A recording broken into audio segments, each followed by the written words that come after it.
Over the last 24 hours, we have identified 1,449 new cases of COVID-19 and completed about 11,800 tests. Our positivity rate was about 12.7%. Our growth rate has declined slightly across the province. Alberta's reproductive rate, or R value, for May 3rd to 9th decreased from 1.12 to 1.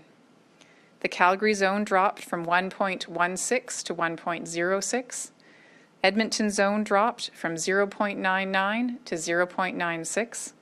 And the biggest drop was seen in the rest of the province as they declined from 1.18 to 0.94.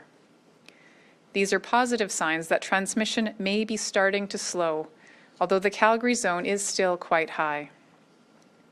Having said that, it is important to note that our active case count is the second highest that it's ever been, and our positivity rate is still very high.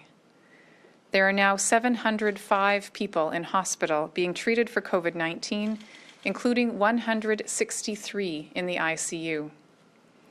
Sadly, I must announce that 3 new deaths were reported to Alberta Health within the last 24 hours. I know there are many in the province experiencing grief, and my sympathies are with the loved ones of all those who passed away from COVID-19 or any other cause. In addition to the province-wide measures, there are additional restrictions in place for areas with at least 50 cases per 100,000 people and at least 30 active cases. We have received questions about these regional thresholds, so I'd like to clarify that any area that meets or exceeds these active case rates and active case numbers will automatically have the additional restrictions go into effect. These restrictions remain in place for at least 3 weeks, even if a community moves below the threshold, and will be extended if necessary.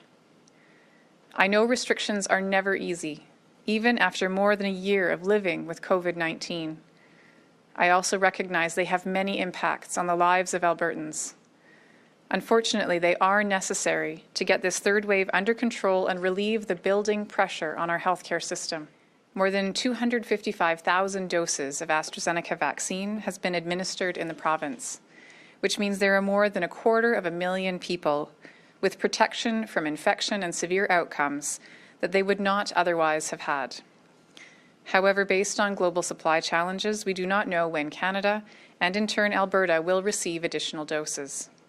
That is why, effective today, we are holding our remaining AstraZeneca supply for either those who have a contraindication to an mRNA vaccine or for second doses, recognizing that some Albertans will need a second dose beginning in early June.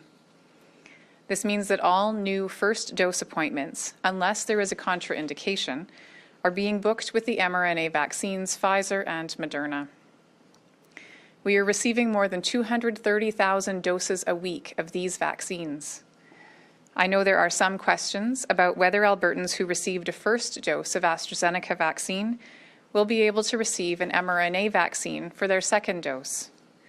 No decisions have been made at this time, but we are reviewing all available evidence and awaiting the results of clinical trials in the UK. I also want to be clear that we are waiting at least 12 weeks before beginning second doses for those who received AstraZeneca vaccine, as clinical trials on this vaccine showed that shorter intervals resulted in less protection than waiting for 12 weeks. As always, we will share any updates as soon as we can. We know that the earliest date that people will be eligible for a second dose of AstraZeneca from the first date we started giving it will be June 3rd. We anticipate the results of trials in the UK that are looking at mixing AstraZeneca and mRNA vaccines in sequence to be coming out around late May and early June. So between the results of those trials of mixed schedules, between the clear evidence that that lengthened interval is of benefit when it comes to AstraZeneca vaccine, the potential for getting some additional doses in June and holding back the 8,000 doses that we currently have to potentially begin those second doses the first week of June, I think we're very well positioned to have maximal benefit from the AstraZeneca vaccine, and we know that the first dose of AstraZeneca vaccine is equally effective when it comes to preventing infection and severe outcomes, as was seen in UK data from real-world effectiveness studies. People need different things when it comes to the vaccine. Some people need more information. Some people need a little bit more time. Some people need to hear information from people in their local community. Some people need practical assistance to remove logistical barriers. And so we are looking at all of those things, as the Premier mentioned, working with partners and trying to offer both pragmatic assistance, reduce those logistical barriers, ensure that accurate information is available, and work with partners to make sure that people can hear reliable information from trusted sources to make the best decisions about their health and about the health of those around them.